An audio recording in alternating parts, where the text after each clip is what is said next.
Bonjour, nous sommes le 1er septembre 2020 dans une série de débats œcuméniques entre catholiques, à travers moi qui me présente, Arnaud Dumouche, qui suis théologien en Belgique, et puis Micha, devant moi, qui se présente. Alors, je suis Micha Jovanovic, je suis un simple fidèle orthodoxe et j'ai beaucoup d'intérêt pour toutes les vidéos que j'ai vues d'Arnaud. Et donc, on a pris contact, on a commencé à discuter sur des sujets théologiques, sur nos différences, et parfois on a même conclu à une très grande proximité entre nos théologies, tout en restant différents, évidemment. Alors là, aujourd'hui, on va faire un sujet, Arnaud, tu peux l'introduire? Alors, la Mère de Dieu, Marie, en fait, qui a eu la première apparition du Christ à sa résurrection. Ça paraît être un sujet qui va peut-être pas nous opposer, mais ça va permettre d'aborder et de montrer comment nous avons une approche différente. Vraiment, avec d'un côté l'approche catholique qui essaye de chercher trois canaux, à savoir la tradition, l'écriture, et puis le magistère quand c'est possible, qui confirme à travers les conciles et les papes. Et puis l'approche orthodoxe qui, je pense, tu vas me le dire, est beaucoup plus centrée sur la tradition. Alors on est centré sur la tradition, mais je pense que la tradition, elle est toujours appuyée sur les Écritures. Donc, en fait, on peut même montrer que dans l'Église orthodoxe, tout ce qui, curieusement, choque, par exemple, nos frères protestants, les icônes, le rite, le fait d'embrasser la Bible ou les icônes, eh bien, tout ça, ça a un fondement scripturaire pour les orthodoxes. On trouve ça, nous, dans les Écritures, et toute notre tradition, elle est fondée. Et alors, même, par exemple, la présence des anges dans l'Église, eh bien, tout ça, c'est fondé sur les Écritures. Tout à fait. Alors, je dirais pour ce premier thème, qui est la Vierge Marie, est-ce que tu veux que je commence par présenter la position de l'Église? Oui, alors je vais poser la question comme ça que je te pose à toi et que je pose à tous les chrétiens, c'est quand vous lisez les évangiles et quand vous entendez l'enseignement de vos prêtres et des livres que vous lisez, quel est votre sentiment? Qui est la première personne à avoir vu le Christ ressuscité? C'est la question. Alors, pour nous catholiques, il n'y a absolument aucun repère dogmatique qui nous oblige à croire quelque chose ou quelque chose d'autre. Ça veut dire que sur ce domaine, une fois posés les repères dogmatiques que je vais t'indiquer, que nous avons, que vous n'avez peut-être pas, il y a une très grande liberté. Et donc, il y a plusieurs opinions. Mais il y a quelque chose qui est certain, c'est que la Vierge Marie est immaculée dans sa conception. Ça veut donc dire que 50 ans avant ces événements dont on va parler maintenant, à peu près, si on calcule qu'elle a eu Jésus vers 14 ans, en comptant qu'il avait 33 ans, etc., eh bien, Marie a été conçue, a été sauvée de la manière suivante, pas comme nous qui tombons dans un trou qui s'appelle le péché originel et Jésus nous en sort, mais Jésus est venu boucher à l'avance le trou pour qu'elle n'y tombe jamais. Et donc elle est immaculée. Et pour quelle raison? Parce qu'il prévoyait qu'à la croix, elle aurait un rôle fondamental, elle nous représenterait. Il fallait donc que quelqu'un, en notre nom qui n'étions pas là, ni toi ni moi, dise oui à une alliance nouvelle. Et pour ça, c'est comme un mariage. Il faut que l'épouse soit lucide, parfaitement lucide et parfaitement maîtresse d'elle-même. Le Christ, c'est l'époux, lui, il n'y a pas de problème. Il donne sa vie, il vient pour ça. Mais il fallait quelqu'un, et c'est la Vierge Marie. Résultat, nous sommes absolument convaincus, et tu vas voir les conséquences sur ce point-là, que Marie, à la croix, vivait tout mystiquement. Elle savait ce qui se passait. Elle savait parfaitement, elle l'avait entendu dire, mais elle savait que dans 3 jours, elle ressusciterait. Elle en avait quand même le cœur arraché. Elle a eu le cœur transpercé de douleur. Elle reste, malgré cette foi théologale, une femme, la maman de Jésus. Donc son cœur a été transpercé. Jésus est mort sur la croix. Il y a eu le samedi saint où l'Église universelle se réduit à la personne de la Vierge Marie. C'est-à-dire qu'au départ, l'Église commence par une personne, une seule. C'est l'Église du samedi saint. Il n'y a personne d'autre. Jean a dit qu'il a cru quand il a vu dans le tombeau, là, les bandeaux qui étaient comme affaissés. Marie-Madeleine, elle était amoureuse de Jésus probablement, donc elle pensait qu'à une chose, c'est préparer l'honneur qu'elle voulait lui rendre en mettant du parfum sur son corps, ce qui n'avait pas pu être fait. Marie vivait les choses théologalement. Et donc, ce qui est certain aussi, c'est qu'elle n'est pas venue avec Marie-Madeleine au tombeau le dimanche matin. Et maintenant, pour te dire un peu la position catholique, il y a 2 possibilités. Soit Jésus lui est apparu en premier dès qu'il est ressuscité, et ça serait un acte humain de très grande délicatesse. Donc la moitié des catholiques pensent que c'est évident. après ce qu'elle avait souffert, etc., par un simple amour, une simple bienséance. Et puis, la moitié des catholiques disent, elle n'a pas eu besoin d'apparition. Elle a vécu exactement ce que nous vivons, elle savait qu'il était ressuscité, elle ne s'est pas rendue au tombeau parce qu'elle savait qu'il n'y était pas. Alors on pourrait dire, mais ça paraît un peu glacé, là, sa vie théologale qui serait tellement puissante qu'elle n'a pas eu d'apparition. Et surtout, est-ce qu'elle aurait pu comprendre ça de la part de Jésus?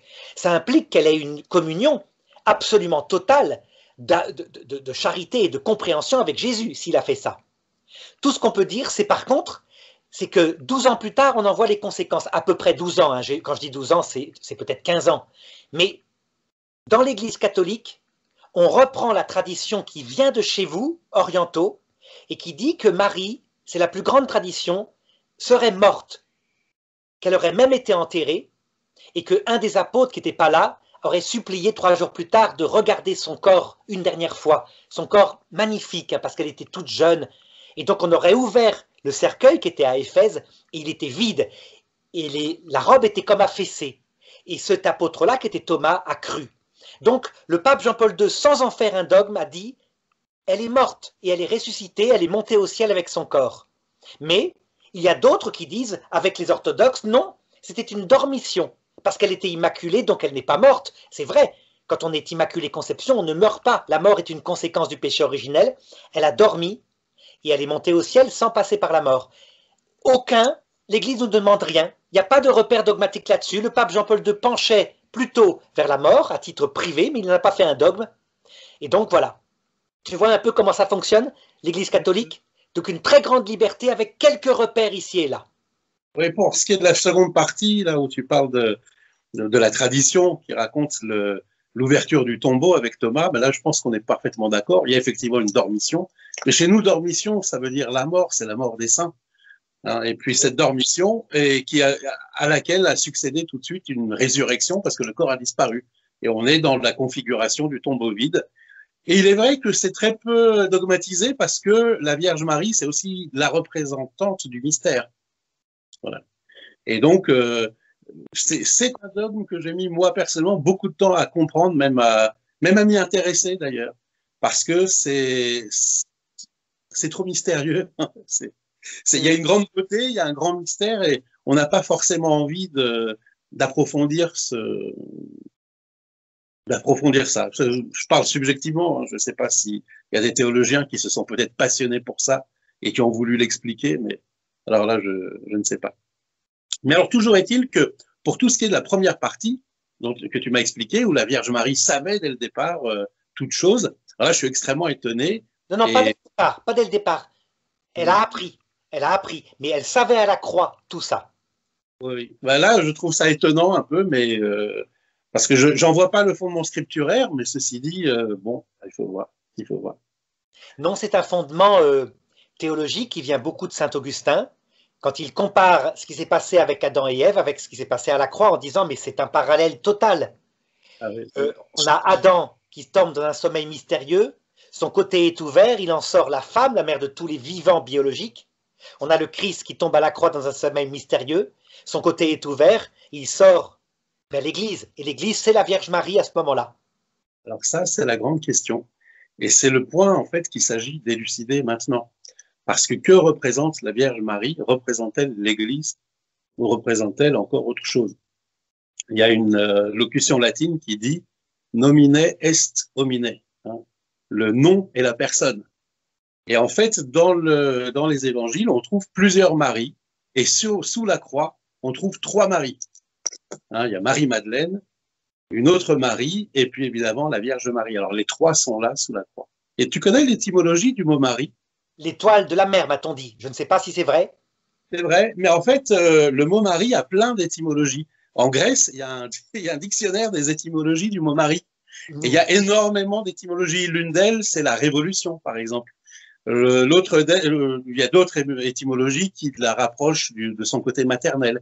Et puis, il y a l'étymologie qui fait que, par exemple, la sœur de Marthe et de Lazare, ici, Marie veut simplement dire le mois de mai, puisqu'on aurait Marthe qui serait le mois de mars, Marie le mois de mai, et la résurrection de Lazare, entre mars et mai, c'est toujours la période à laquelle on célèbre la résurrection du Christ. Voilà. Donc, il y a plein d'étymologies pour Marie, c'est vraiment le personnage le plus mystérieux. Et en quelque sorte, tu as raison de dire qu'à ce moment-là, il représente toute l'humanité presque. Oui. Sous la croix, en tout cas. Voilà. Alors ça, c'est absolument vrai. Mais que représente Marie dans le récit de Jean, puisque c'est ce qu'on va voir? Et moi, je vais essayer de montrer que dans le récit de Jean, on voit que c'est... Enfin, on voit pas, mais on va essayer de voir si c'est Marie auquel le Christ apparaît la première fois. Parce que moi, je ne sais pas quel est ton sentiment, quand je lisais l'évangile de Jean au début, ben c'était évident, il est question de Marie-Madeleine. Hein. Elle pleure, et puis d'ailleurs, il y a cette idée de pleurer comme une Madeleine. Tu sais que Madeleine, bon, ben, elle pleure quand elle nettoie les pieds de Jésus, et puis elle pleure à la résurrection devant le tombeau, donc on pense que c'est Madeleine, et puis ensuite, Jésus dit Marie, et puis les questions de Marie-Madeleine. Et en fait, maintenant, j'en suis pas si sûr. Donc, on va simplement prendre la Bible et essayer de voir comment on peut résoudre le problème. Et pourquoi je pose le problème d'ailleurs.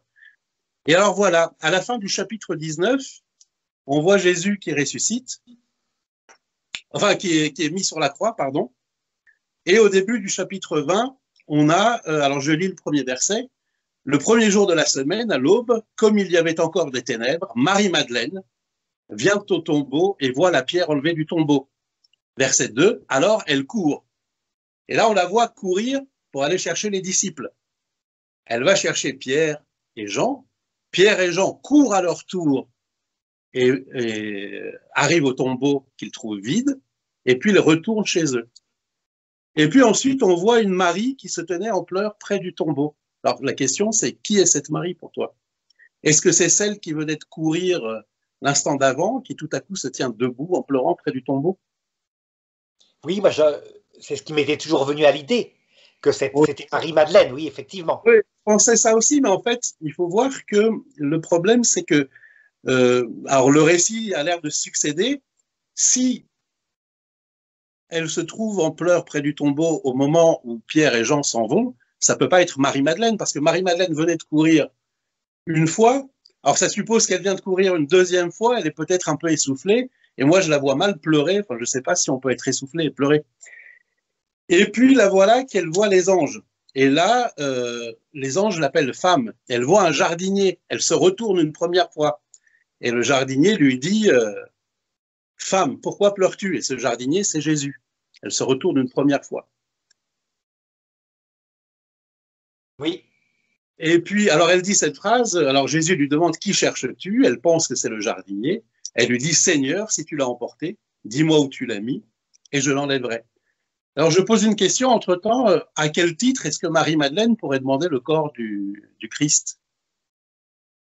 Moi, je pense à un titre de l'époque, c'est-à-dire il n'y avait rien de légal, c'était que de l'amour. Oui, oui, alors, ça c'est possible, hein. Mais par contre, si c'était un membre de la famille, elle aurait pu demander le corps à titre légitime. Et puis là, Jésus dit Marie. Et ce qui est curieux, c'est qu'elle se retourne une deuxième fois. Donc, elle faisait face à Jésus en lui parlant, et là, Jésus lui dit Marie, et elle se retourne une deuxième fois. Et là, et là, elle dit Rabouni, c'est-à-dire maître. Et là, Jésus dit ne me touche pas. Et ici, il s'agit effectivement de Marie-Madeleine. Voilà. C'est-à-dire que, pour moi, ma compréhension de la scène, c'est que lorsque Marie-Madeleine voit Jésus dans le tombeau, elle n'est pas seule. Elle est avec Marie, la mère de Jésus. Et là, Marie-Madeleine et Marie voient le tombeau vide. Marie-Madeleine court chercher les disciples et entre-temps, Marie, la mère de Jésus, est debout et elle pleure. Bon, il arrive tout ce qu'il arrive, les disciples courent, etc., puis ils s'en vont. Marie continue à pleurer, les anges lui parlent. Jésus l'appelle femme. D'ailleurs, femme, c'est le nom que Jésus donne à sa mère. Oui, mais il donne aussi d'autres fois le nom à Marie-Madeleine. Alors dans les évangiles de Jean, il ne lui donne pas le nom de femme. La seule autre femme qui a ce titre de femme, c'est la Samaritaine. Samaritaine, voilà. Et la Samaritaine n'a pas ce titre tout de suite, d'ailleurs. Tu remarqueras qu'au début, il évite d'employer ce terme, femme. Il l'interpelle tout simplement. Et ça n'est qu'à la fin du dialogue où elle le reconnaît comme prophète qu'il l'appelle femme. Enfin bon. Et alors, donc, dans ce double retournement, moi, je vois simplement que Marie, qui représente à ce moment-là, en fait, c'est l'ancienne alliance. Elle ne reconnaît pas Jésus dans la figure du jardinier ressuscité. Elle ne le voit pas. Et elle se retourne, et c'est Marie-Madeleine, l'amoureuse, qui reconnaît Jésus, la première. Alors que Marie ne l'a toujours pas reconnu. Et ce qui est amusant, c'est que chez les Juifs, il y a toujours cette légende que Jésus, je ne sais pas si tu es au courant, hein, chez certains, dans certains récits du Talmud, on dit que Jésus était un disciple, n'était même pas un disciple d'un grand rabbin, mais qu'il en était le jardinier. Oui, tout à fait. Tout a été. La question de la synagogue encore aujourd'hui, c'est qu'ils ne l'ont pas reconnu et ils pensent toujours que c'est le fameux jardinier. Voilà. Et donc ici, Marie, qui se retourne 2 fois, elle n'a pas reconnu son fils parce que le peuple juif n'a pas reconnu son fils. Et celle qui a reconnu son fils, eh bien, c'est la nouvelle Église, c'est-à-dire la fiancée. Voilà. Oui, très intéressant. C'est vrai que c'est là qu'on voit, en tout cas, que l'écriture seule, on est démuni. Parce que l'écriture seule, effectivement, pourrait se prêter à toutes sortes de lectures comme ça. Celle-là, je n'avais jamais pensé, mais pourquoi pas? Effectivement. Et en tout cas, tout ce que je peux dire, c'est que aux yeux de l'Église catholique, c'est tout à fait légitime. Ça changerait les choses, évidemment. Ça voudrait dire que Marie, eh bien, a souffert, son cœur était transpercé jusqu'à cette époque-là, ce qui explique aussi pourquoi elle a pu mourir 12 ans après. Ça veut dire que cette chose-là, elle a cassé complètement. Cette aventure de la croix l'a cassé. De toute façon, dans tous les cas, et alors là, on aurait quelque chose de beaucoup plus humain, beaucoup plus profond, avec des détails qui sont donnés parce qu'on ne sait pas, jusqu'ici, on ne savait pas ce qu'elle avait fait le samedi saint et le dimanche matin. Voilà. Voilà. Donc, alors moi, le fondement de mon explication, c'est justement parce que Saint Grégoire Palamas affirme, lui, sans très bien expliquer, que c'est Marie le premier témoin. Et alors qu'est-ce que ça change? Ça permet, par exemple, de rendre compte de phrases assez curieuses, comme lorsque Jésus dit à la Samaritaine, le salut vient des Juifs. Or, le salut vient des Juifs, mais ici, on s'aperçoit que celle qui représente tous les Juifs au moment de la résurrection, c'est Marie, la mère de Dieu. Et c'est pour ça qu'on peut aussi nous dire, quand on prie Marie, on peut dire Marie, sauve-nous. Dans l'Église orthodoxe, on le fait.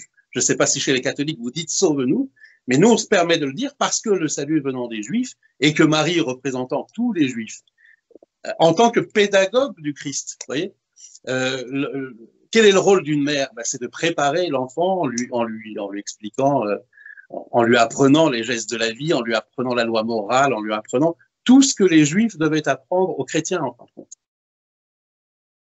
Oui, tout à fait. Le sens allégorique est très très beau. Je crois que je ne peux rien ajouter si ce n'est à recevoir cela comme ça, en disant qu'il n'y a évidemment pas de contradiction là sous ce domaine-là avec la foi catholique, et que si on devait débattre, ça serait uniquement qu'est-ce que tu penses de l'Immaculée Conception de Marie comme orthodoxe? Alors là, voilà, donc effectivement, donc ici on est embêté parce que l'Immaculée Conception, c'est un dogme qui nous pose vraiment problème aux orthodoxes, parce que nous on voudrait tellement que Marie soit très proche de nous. En fait, Marie, ça aurait pu être n'importe quelle femme. Ça aurait pu être n'importe quelle femme qui aurait réussi à respecter et appliquer la loi. Mais ça, je pense que c'est Marie-Madeleine. La femme proche de nous, c'est l'autre qui est appelée femme. C'est Marie-Madeleine.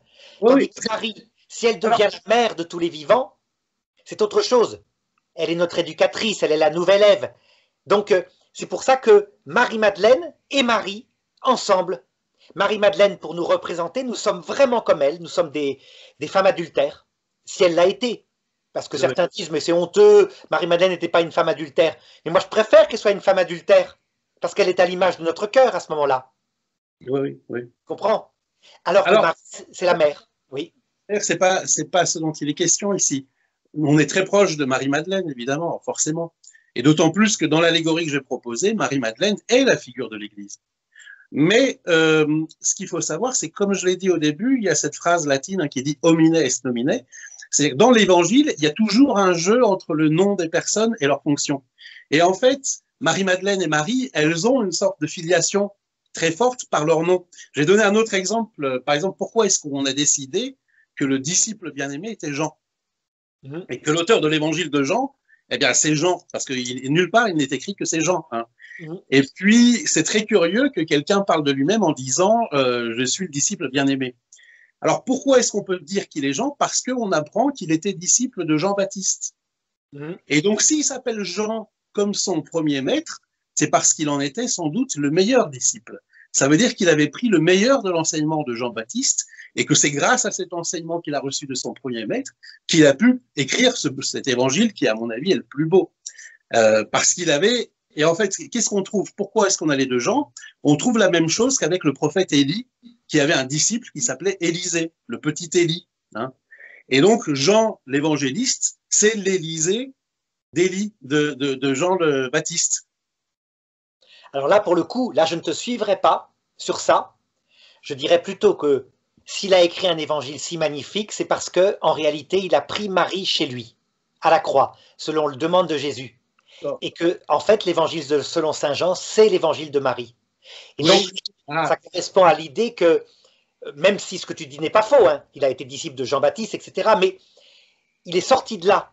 À un moment donné, d'ailleurs, il s'appelait le fils du tonnerre. Il voulait envoyer le feu du ciel comme Élie, sur des gens qu'il n'avait pas reçus. Mais il est devenu l'homme le plus doux du monde. Un père qui appelle ses petits-enfants, justement petits-enfants, parce que c'est l'évangile de Marie. Tout ce que Marie avait compris, elle lui a enseigné. Du coup, la divinité du Christ, la Trinité, tout y est dans l'évangile selon saint Jean. C'est absolument incroyable.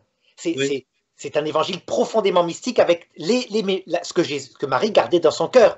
Et on comprend à ce moment-là que si Marie est Immaculée Conception, elle pouvait garder dans son cœur ce qu'elle comprenait. Alors que Jean ne comprenait pas. Encore, il n'avait pas encore reçu l'Esprit Saint.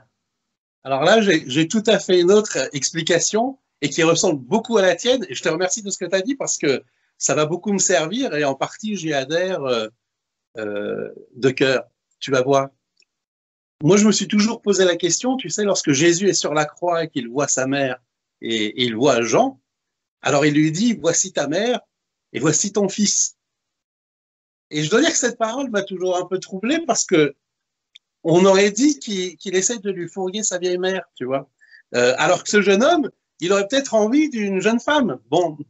Et là, en plus, c'est un jeune homme, d'après la tradition, qui a 14-15 ans. Oui, ça veut dire que c'est pour ça qu'il peut être à la croix, parce qu'il n'a même pas de barbe, donc il fait peur à personne. À 14-15 ans, si on m'avait proposé de garder une dame, bon, je l'aurais peut-être accepté, c'est la mère de Dieu, c'est pas n'importe qui, hein. Mais on a d'autres aspirations à cet âge-là, je crois.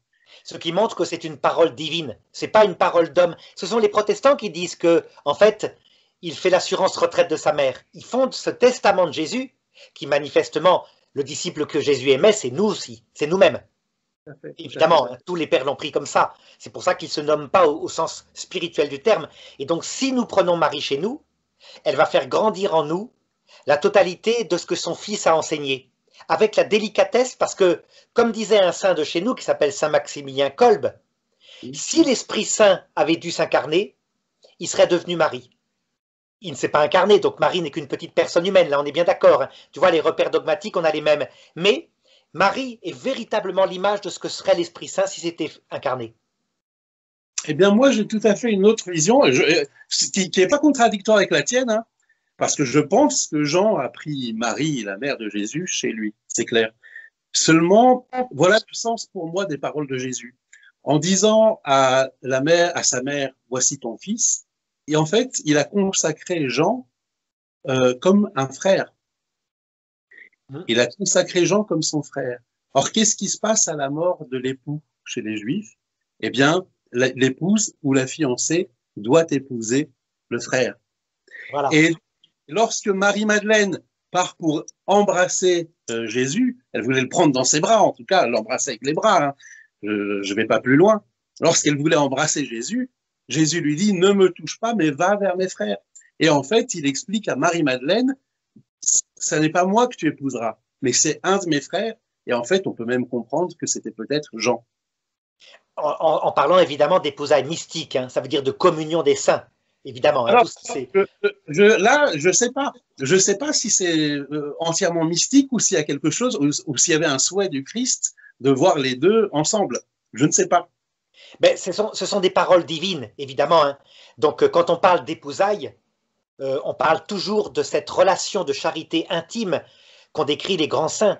Que justement, il y a peut-être une différence avec orthodoxes et catholiques, puisque nous, catholiques, nous pensons que vraiment la Trinité vient habiter dans notre cœur, que l'Esprit Saint épouse notre âme. Nous sommes l'épouse, nous, finalement, quelque part. Et Saint Grégoire Palamas disait, mais c'est pas vraiment l'Esprit Saint qui vient, ce sont plutôt des énergies qui émanent de l'Esprit Saint. Nous pensons, oui, il y a des énergies, mais il y a aussi réellement la Trinité qui vient habiter dans notre cœur. Je pense qu'on dit la même chose. Mais la Trinité, enfin, la marque de la Trinité, entendons-nous, quand on parle de Trinité, on continue à être dans l'inconnaissable.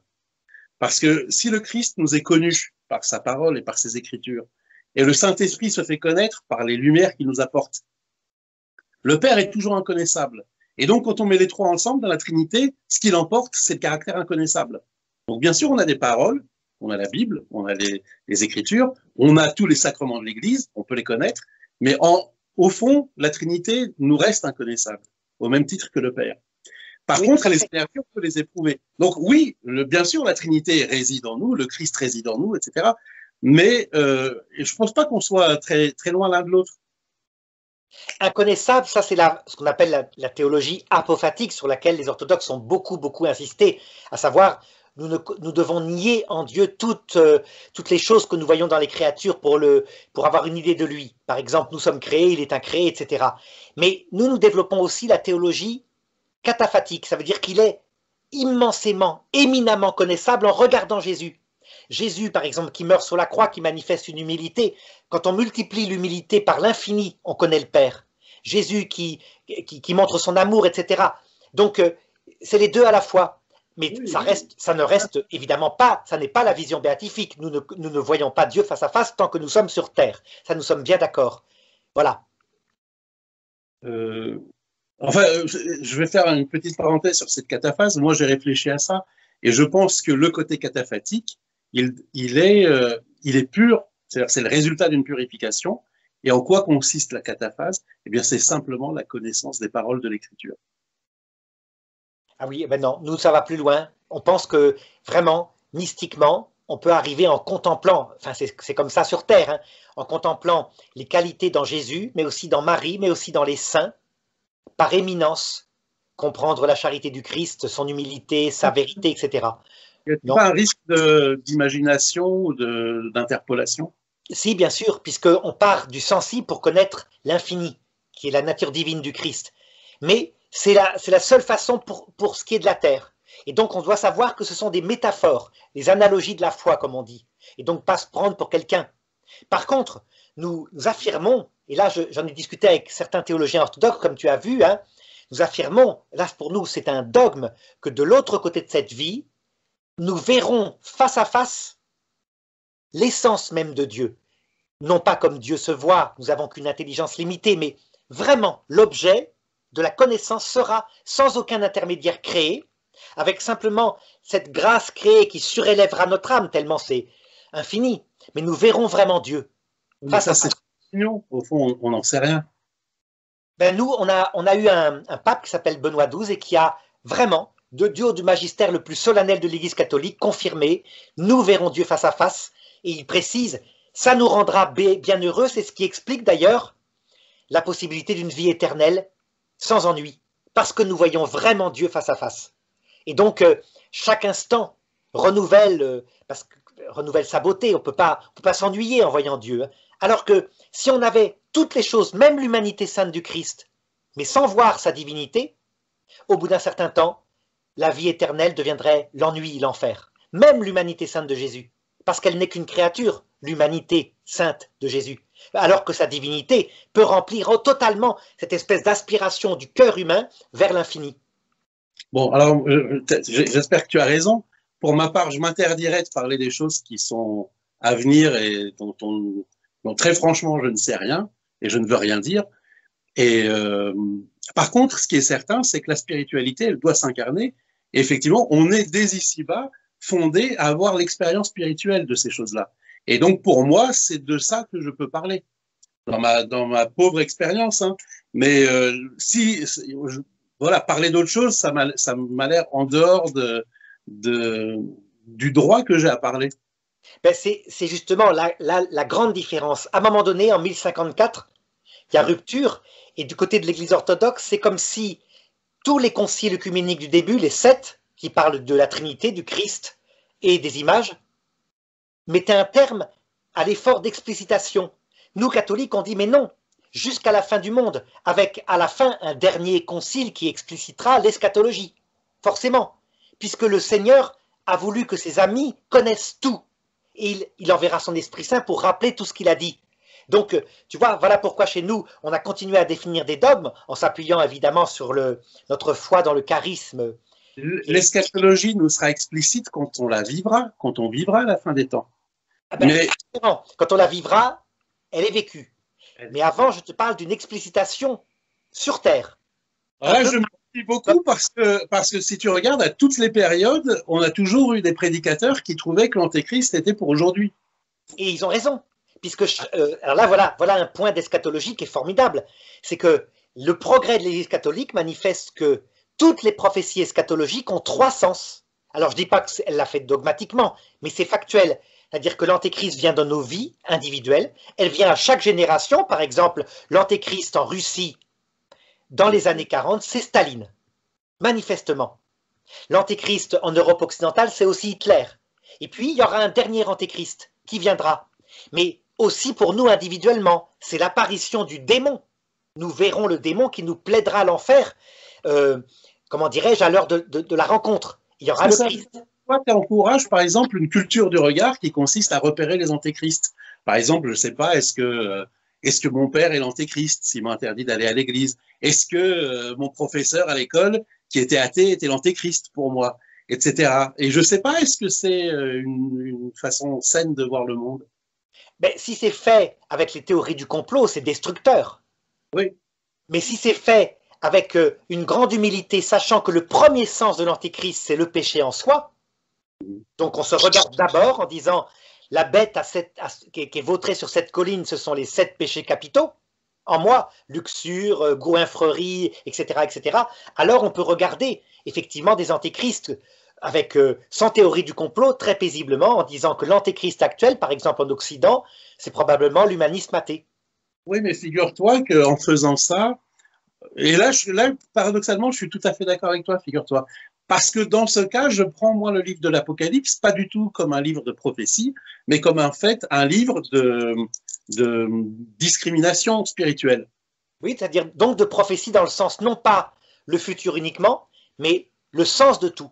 Dans ce cas, d'accord, parce que moi je défends par exemple l'idée que les lettres aux 7 églises qu'on trouve dans l'Apocalypse, il faut les prendre comme 7 prescriptions médicales qui sont là pour guérir nos 7 patients. Voilà. Voilà.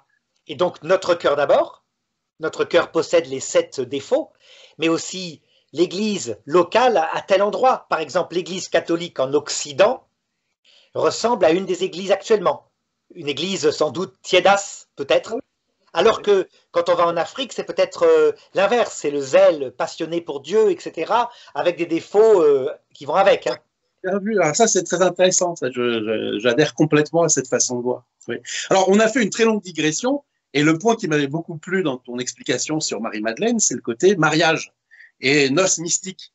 Parce qu'en fait, effectivement, dans l'évangile de Jean, il se trouve que dans l'église orthodoxe, quand on fait une cérémonie de mariage, eh bien, on mime exactement l'évangile de Jean du début à la fin. Ah oui. Et d'ailleurs, la lecture qui est faite pour le mariage, c'est la lecture du vin des noces de Cana. Tout à fait. Tout voilà. à fait. Et alors, qu'est-ce qui se passe pendant la cérémonie de mariage? Donc, c'est vraiment un mime de l'évangile, et on finit par couronner le marié. Alors, souvent, le marié qui est un peu naïf, hein, il est fier de recevoir une couronne sur la tête, sans se rendre compte que c'est la couronne que le Christ a reçue. Et puis, il devient un homme, donc on a celui qui préside la cérémonie d'une façon un peu civile, et qui dit, voilà, tu es un homme maintenant. Voilà. Donc, c'est la parole de Pilate. Voici l'homme. Oui, oui, d'accord. Et donc, effectivement, l'évangile de Jean, c'est l'évangile des noces mystiques. Hein. Et ça, c'est vrai, je crois, aussi bien chez les catholiques que chez les orthodoxes. Mais de quelles noces s'agit-il? Et là, on voit que il y a une épouse inépousée. Alors, comme nous, dans l'hymne acastique, on parle de la mère de Dieu en disant épouse inépousée. Et on pourrait en dire autant de Marie-Madeleine. C'est la fiancée non épousée, mais finalement, c'est elle l'Église, c'est elle qui nous épouse tous, qui épouse le disciple bien-aimé, qui sont tous ceux qui voudront bien rentrer dans la parenté du Christ. Oui, tout à fait. Ça me va. D'ailleurs, j'ai fait la vie de Marie-Madeleine, ça me paraît, c'était flagrant. C'était l'image de l'Église en tant que pécheresse, c'est-à-dire notre cœur, mais aussi, voilà, c'était flagrant. Et la Vierge Marie étant l'Église en tant que sainte, les deux étant donc vraiment complémentaires, tout à fait. Et à cette idée aussi dans l'Évangile, et là je ne sais pas si tu m'avais pas suivi, mais je vais insister un peu, c'est que quand quelqu'un porte le même nom, c'est qu'il a la même fonction. Hein, oui. C'est continu. Donc c'est pour ça que Jean porte le nom de Jean, parce qu'il devait être prophète, mais prophète de la nouvelle Église. Jean l'évangéliste et le prophète, voilà. Et puis Marie-Madeleine, eh bien en fait, elle continue l'œuvre de Marie. Et puis et puis Marie de Béthanie. Tu sais, là, je vais donner raison aux catholiques sur un point, ça va te paraître curieux, sauf que nous, les orthodoxes, on distingue radicalement Marie de Béthanie et Marie-Madeleine, on dit que c'est deux personnes différentes. Ce qui effectivement est vrai au point de vue historique, mais au point de vue de la façon, de la technique narrative, en fait, elles se confondent. Et il y a une progression entre cette Marie qui pleure d'abord pour voir son frère ressuscité, et puis ensuite, et qui voit le Christ ressuscité à la fin, c'est Marie-Madeleine. Voilà. Tout à fait. Oh, tu sais, les catholiques n'affirment pas forcément que ce sont deux personnes différentes. Hein. Disons que les exégètes, depuis quelques années, le disent, mais c'est une opinion. L'Église n'a absolument pas tranché, elle dit, mais pensez ce que vous voulez. Ça, c'est vrai. Hein. À ce niveau-là, ça n'a pas beaucoup d'importance.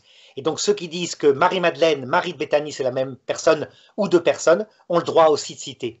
Et là, je suis tout à fait d'accord. Il faut être libre, en tout cas, de lire la Bible comme elle est, et puis de la prendre comme on... d'en approfondir les symboles, comme on vient de le faire d'ailleurs aujourd'hui. Voilà. Voilà. Merci Micha, c'est vraiment très très beau. Et là on voit bien notre façon d'approcher différente, mais qui en fait se rejoint à la fin sur un regard contemplatif. Donc espérons encore une fois que ce genre de vidéo amènera nos hiérarques, surtout les hiérarques orthodoxes, parce que les hiérarques catholiques sont plutôt moumous, ils aiment pas provoquer des divisions, sauf peut-être les intégristes ou les sédévacantistes. Mais les hiérarques orthodoxes ont tendance à quelquefois être un peu durs, voilà, aussi. Un hiérarque orthodoxe n'a aucun pouvoir, il n'a que la responsabilité de transmettre la foi qu'il a reçue. Ah ben alors ça va, dans ce cas-là, ça veut dire que les fidèles orthodoxes, à part dans les lieux où on s'est fait la guerre, comme certains pays du Balkan, eh bien les fidèles sont très proches, il n'y a pas de problème. Dieu t'entende.